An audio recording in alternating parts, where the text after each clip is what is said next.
안녕하세요. 패스트 아이엘츠 김지희입니다. 오늘은 리딩 스킬 알려드리려고 하는데요. True First Not Given. 자, 이거는 사실 되게 쉬운 유형에 속해요. 쉽거나 아니면 중간 정도의 난이도인데요.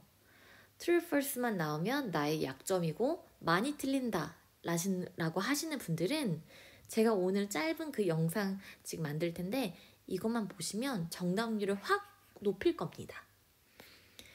그리고 제 영상이 지금 오늘 올리는 지금 찍고 있는 이 스킬이 잘 통하시는 분들은 어떤 분들이시냐면요. 일단 내가 문제 푸는 방법은 안다. 문제 읽고 여기에 나온 키워드를 지문에서 찾고 있고, 그래서 1번에 정답이 있는 부분이 어디에 분포하는 것까지는 잘 찾는다.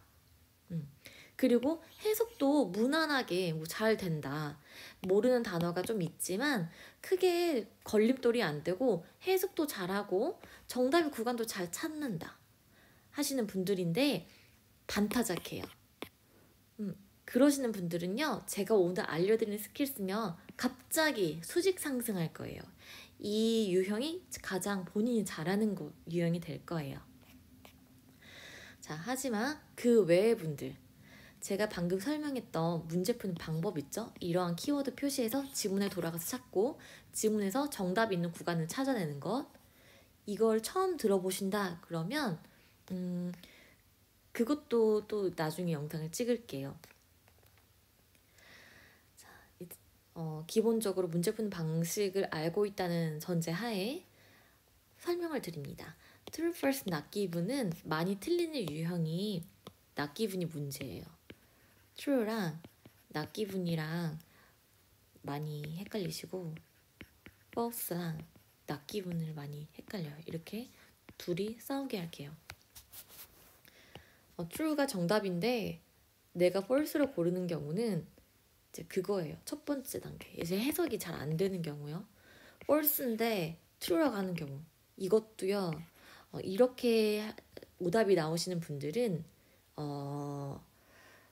오답이 나오시는 분들은 아직 리딩의 첫 번째 단계에 계신데 이 질문에서 요구하는 문제를 정확히 읽지 않고 여기에 나와 있는 단어, 키워드만 찾느라 급급해서 키워드가 보이면 내가 읽었던 문장에 그 단어가 보이면 무조건 true 이렇게 하시거나 아니면 함정에 빠지시거나 그런 분들이에요.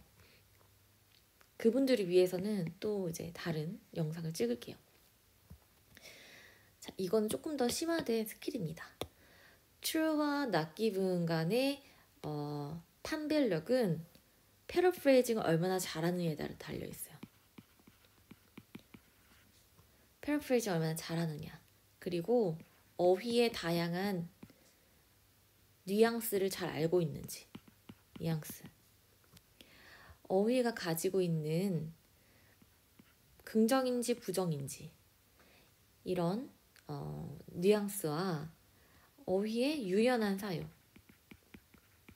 사용을 가능한지 물어보는 문제예요. 어떻게 많이 틀리시냐면 정답을 확인했더니 true인데 저는 자꾸 not given을 고릅니다. 왜냐하면 저는 계속 not given을 골라요. 이렇게 틀려요. 되게 make sense예요. 왜냐면 이분들이 이제 문제를 푸실 때는 지문도 정확히 해석을 했고 문제도 해석을 했는데 내가 그 문제에서 있었던 진술은 지문에는 없어요. 없으니까 당연히 not given을 했는데 자꾸 정답을 true래요. 그것은 그리고 그 정답의 이제 해설로는 패러프레이즈가 된 것입니다 라고 해요. 자, 이 패러프레이즈가 되는 방식이 있어요. 모든 말이 과대하게 해석되는 것은 아니고 지문의 내용과 문제의 내용은 점점 더 일반화돼요. 일반화 과정을 거쳐서 문제의 선택지로 출제가 돼요. 예를 들어 볼게요. 지문에서 이런 내용이 있었다고 해봅시다. 북극곰은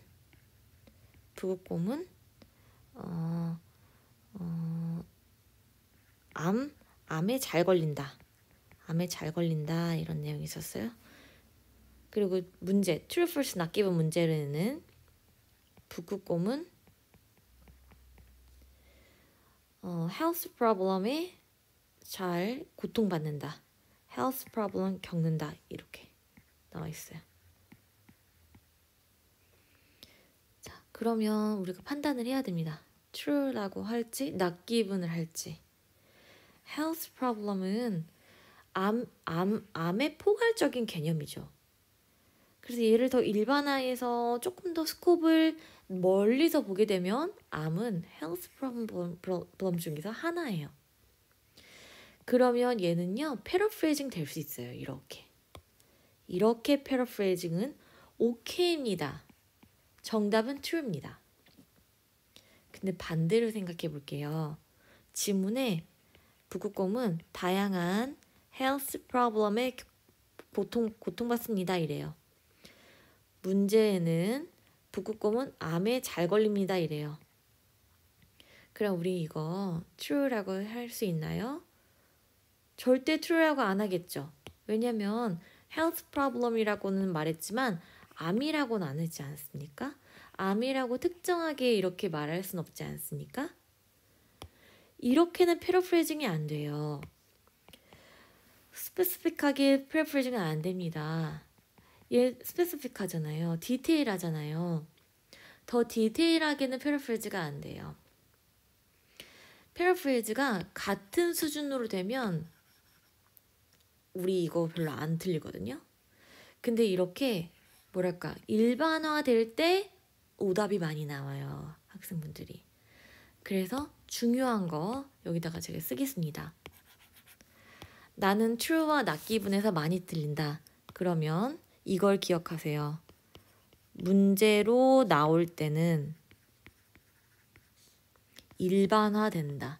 일반화 진술이 나옵니다. 일반화됐다. 스페시픽이 일반화됐다. 그러면 true를 고민해 보셔야 돼요. true의 마음이 좀 더 가야 돼요. 자, 그러면 네, true는 아닌 거 알겠습니다. 그러면 이제 어떤 게 고민이 되냐면요. 이거를 암에 잘 걸리는 건 아니야 라고 false로 갈지 암에 잘 걸리는지 안 걸리는지 몰라 not given을 할지 이게 고민이 됩니다. 자, false나 not given 볼게요. 이 둘의 차이는 false는 이유를 설명할 수 있어야 됩니다. 이유를 지문 내용 근거로 설명 가능하다. 그럼 false. 근데 설명은 못하겠다. 설명은 못하는데 false 같아. 일단 확실히 true는 아니에요. 확실히 true는 아닌 거 알겠고 하지만 나는 내 마음이 자꾸 false로 가. 아닌 것 같아. 근데 설명은 못해. 그러면 not given 골라야 돼요. 아셨죠? 설명 못해? 그럼 not given 골라야 돼요. 이유를 지문의 내용을 근거로 설명할 수 있음 false예요. 그러면 제가 예로 들었던 거 갈게요. health problem 잘 걸린다. 자, 암에 잘 걸리는지 안 걸리는지는 암이라는 거에 대한 건 정보가 없어요. 그래서 not given이에요. 얘는. 그럼 false가 정답이 되려면 뭐 해야 되느냐? 지문에 그러니까 암에 잘 안 걸리는 편이다. 암 발병률이 낮다라는 말을 어디선가 찾을 수 있어야 돼요. 아니면 그걸 의미하는 말이 있어야 돼요. 그래야 false예요. 알겠죠? 이 문장과 반대 진술이 지문에 있어야 돼요. 아셨죠? 정리합시다. true와 not given을 헷갈리실 때는 paraphrasing 되는 걸 잊지 말자. 근데 paraphrasing 되는 거 누가 모릅니까? 다 알아요. 그런데 낚이는 것은요. 문제로 나올 때는 일반화 된다는 것을 기억하시면 더 잘 풀릴 겁니다. 그 다음 두 번째, false, not given 헷갈리실 때는 이유를 설명할 수 있을 때만 false 고르세요. 이유를 설명할 수 있을 때만. 얘를 정답으로 나는 얘를 정답으로 고르고 정답이 알고 보면 not given인 게 많아요. 그렇게 오답이 많이 나와요. 반대로 정답은 false였는데 내가 not given을 고른다. 그러면 이분은 있잖아요. 실수.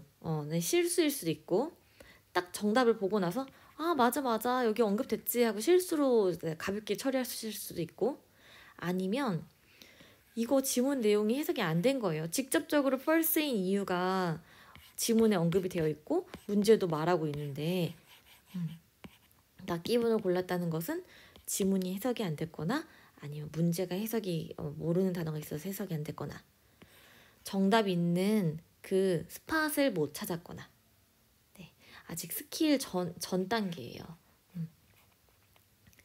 그러시니까 이제 not given을 false로 내가 하고 싶을 때는 not given 한번 고민해보자. 자, 얘도 not given을 고르기 전에 false, true를 한번 고려해보자. 이렇게만 그 마음속에 주의할 점만 남기시면 정답률이 확 높아질 것이고 그리고 정답을 딱 고를 때도 확신 있게 정답을 쓰실 겁니다.